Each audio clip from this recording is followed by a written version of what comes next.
Ever since free agency put its death grip on sports about 40 or 50 years ago, it makes it harder and harder for championship contending teams to keep their rosters intact from season to season. So today we're going to take a look at 6 NHL teams we think may take a step back this upcoming season. Hey everybody, welcome into Clearing the Benches, your one-stop shop for hockey content. If you go ahead and hit your subscription button right now, you'll be sure to be in on all of our future videos. Well, the vicious cycle of sports is the better you are, the more teams are going to try to poach your better players away from you so that they can experience the success you are experiencing. This offseason, I saw these 6 teams, I think, take a step back when I look at their roster and I see the players they had this past season and the players they have going into next season, and I just think that these teams are going to take a step back. First team on my list is the Los Angeles Kings. They shocked everybody with what they did last year. They had that big Doughty injury in the preseason, and I wrote them off at that point. I thought, nope, they're not going to be able to recover from this. Doughty's going to miss most of the season. He's older. Is he going to be able to come back and play well? And they proved me wrong. They had an excellent season. But my question going into this season, is that sustainable? When you look at the players that they had success with last year, a lot of them were old. Darcy Kemper, 35 years old. Is he going to be able to replicate all those huge numbers he had last year in LA? Drew Doughty came back from that big injury, but he's 35 years old. Anze Kopitar, he's 37 years old. And then they added guys like Joel Armia, who's 32 years old, and the granddaddy of them all, Corey Perry, at 40 years old. So when I look at the LA Kings this year, and a lot of other teams are going to be improved in the Western Conference, I think that the Kings are going to take a step back. Maybe they're still going to make the playoffs, but not that they've been making any deep runs in the playoffs. They play Edmonton in the first round every year and they get knocked out. But I do think that the Kings in the regular season this year are going to take a step back. My number 2 team, my beloved New York Rangers, oi, is all I can say about the Rangers. Chris Drury is betting on next year being this incredible deep talent pool in the draft, and he gave up the 12th pick this year, gambling that the Rangers are going to have a worse year than they did this year, and that they're going to pick in the bottom third they're going to finish rather in the standings in the bottom third, and they're going to pick in the top 11. I just don't see it. I watch the drafts very closely, and the Rangers passed on some huge names when they gave up the number 12 pick. Kashawn Aitchison and Victor Eklund, who got drafted by the Islanders. Both of them had New York Rangers written all over them. And I saw other players that got drafted after that, and I just thought to myself, I don't know what the Rangers are doing, but it smells like they are tanking. When I look at this upcoming draft, yeah, you got Gavin McKenna is the big name. And, when you look at the top 10, they are formidable. But they are not, in my opinion, head and shoulders above the top 10, 15, even 20 kids that went in this year's draft. Hell, Cullen Potter was the last pick in the first round. And I'll tell you what, going into next season, I'd love to see where Cullen Potter would be taken in next year's draft compared to where he went this year. I think he would go much higher. So, again, when I look at the Rangers, they gave up that 12th pick. I just say to myself, they've got to be tanking. I was, though, shocked at the return that they got for Keandre Miller. Getting Morrow and a first rounder for Keandre Miller, I got to tell you, kudos to Chris Drury on that one.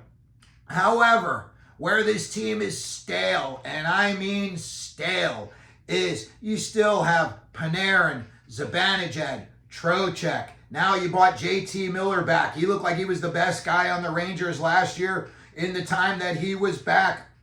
I look at their D, Adam Fox and Gavrikov. Now, I don't see the upside in Adam Fox anymore. I think he's kind of tailed off, and I think, to be honest, he's on the downside of his career. If I were Drury, I'd be looking to get rid of him. If all these teams think he's the, as equal value as a guy like Cale Makar, then trade him and get the return back that you would get for Cale Makar. But I think the Rangers are going to be big-time danger of missing the playoffs again this year, and I think this is going to be a very long and painful season for New York Ranger fans.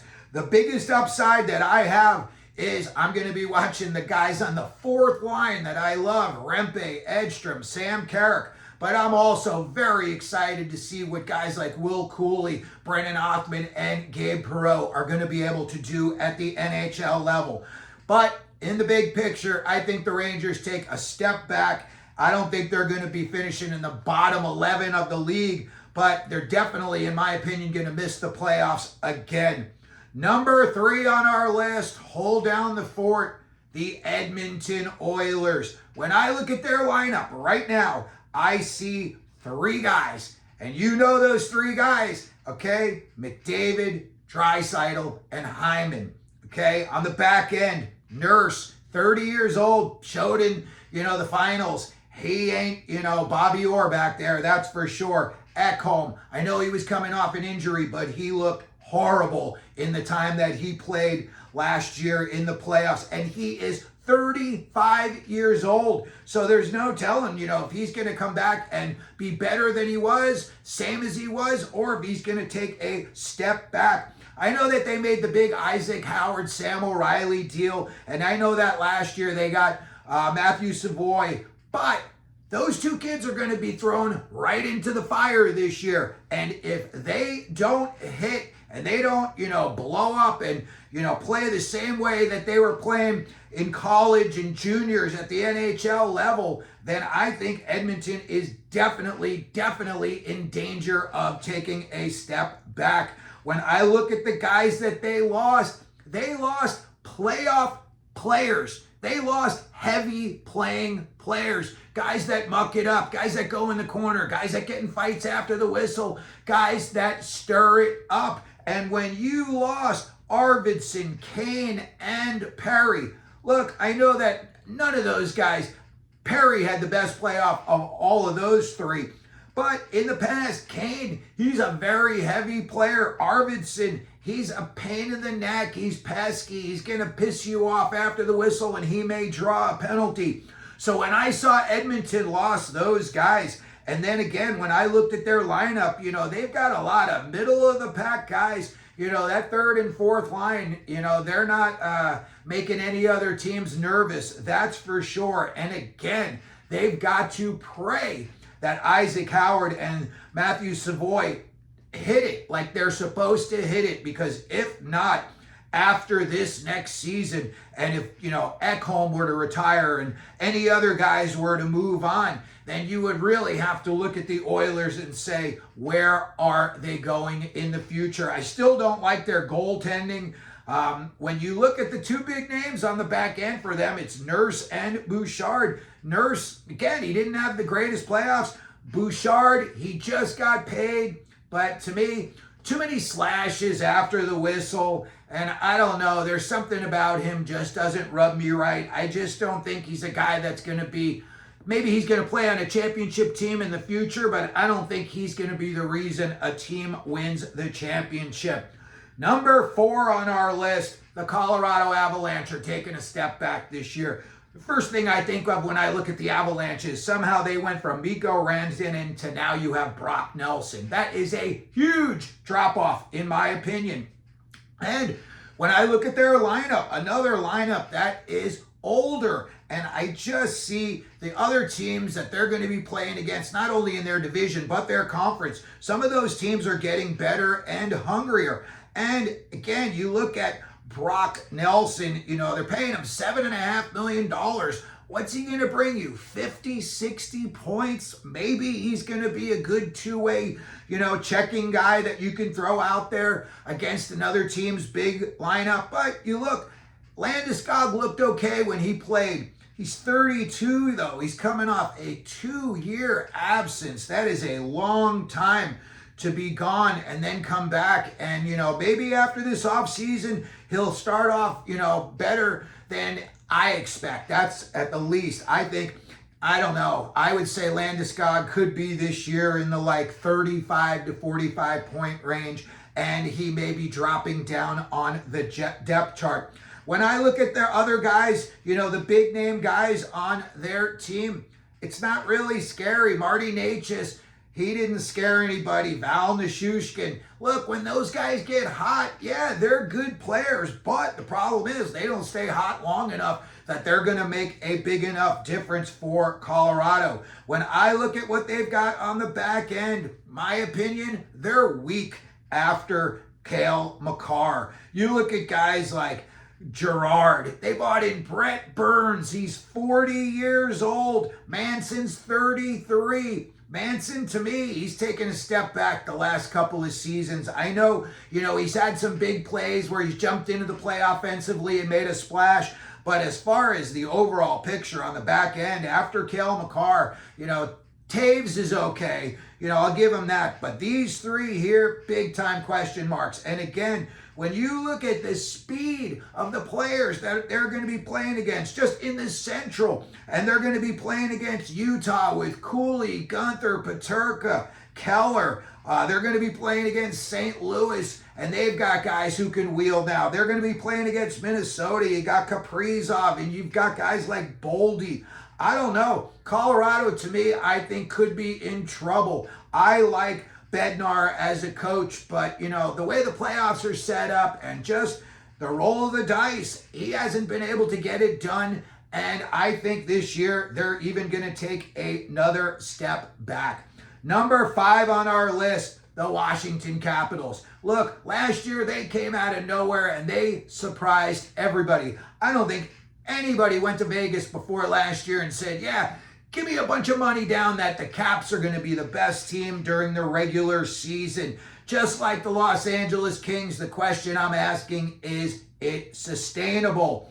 Look, after Jacob Chikrin, their D is older. Carlson, 35. JVR's 33. Dylan McElrath, 33. Matt Roy is 30 years old. When I look at what they all did last year, listen, Ovi had the big goal chase, so he was playing like his hair was on fire the whole time. Maybe now that, the word just came out, he says he's going to play longer than this year. He's all mad at somebody in the press for saying you misquoted my wife when she said we're going back to the KHL or Russia after this season. So look, maybe he's pissed off and he plays like his hair's on fire again.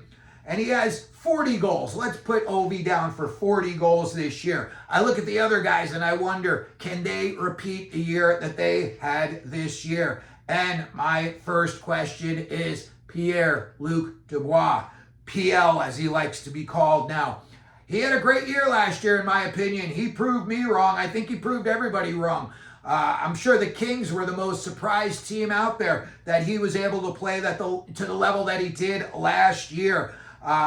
Strome is another guy. Look, he had a good year last year. He's a very, very skilled player. Maybe now that you've got him out there with, guys like Ovi, he's going to play better and produce. But I just wonder, can he repeat what they did last year? And the other big question is, are guys like Protas and Connor McMichael going to continue to grow at the level that they have so far?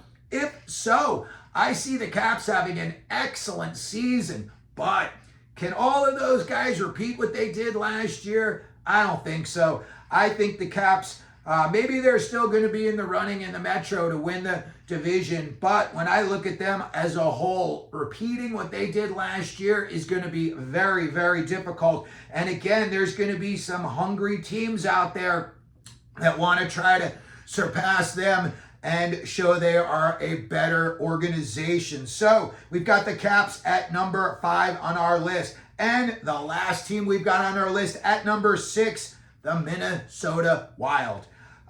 They've got to figure out that Marco Rossi situation. I can't believe it's late July, mid-July, whatever we're at right now, and this is still lingering over Minnesota. I am shocked. I thought by the draft at the very latest they would have pulled the trigger on some kind of a deal and just gotten this behind them. Unless Billy Guerin is going to just bite the bullet, say I'm wrong, or I'm going to do what I didn't want to do, and you're going to give Rossi, I think he's looking for a 7x7. I don't know. This could linger. It's definitely going to affect how the kid plays. And you wonder, are they going to put him in the lineup as much? They don't want to, get him hurt before they can try to trade him. So that's a pretty interesting situation that we'll be following. Look, when Kaprizov is healthy, we saw what he did last year, beginning of the year. We saw what he can do in the playoffs. He is not a question at all. And when you look at them, they still have $10 million in cap space. So maybe, they're thinking if there's an injury or if they need to go out and acquire a player with a bigger salary, they've got some wiggle room. But when I look at their roster, I see Matt Boldy, 24 years old. Kaprizov, 28 years old. Ek, 28 years old. After that, you've got some older guys.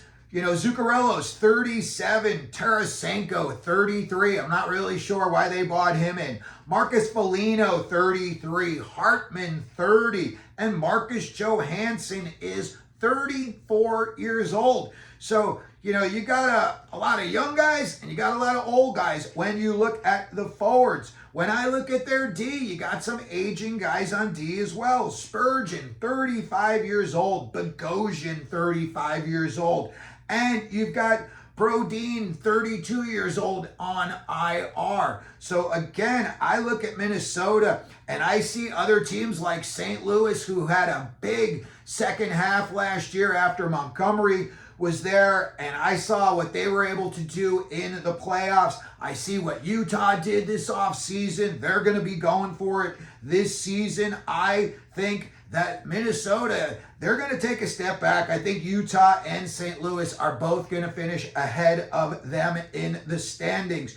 When I look at Minnesota, they've also got to figure out what they're going to do between the pipes now. You've got Jesper Wallstad, 22 years old, and you've got Gustafsson, he's 27 years old. Maybe you want to keep both of them, but for sure, both of them already said, I want to be the starter here. So one of those guys may get butthurt and say, trade me, and you got no choice but to move him out. So again, I see Minnesota, and they've got a lot of moving parts this season that they've got to settle down. So that's going to do it for the video today. Those are 6 NHL teams that we think could take a step back this upcoming season. Let me know what you think down in the comments section. Let me know if you think there's other teams that could take a step back this upcoming season. If you could, please like the video. Don't forget to subscribe. And as we always do here at Clearing the Benches, let them know you're out there.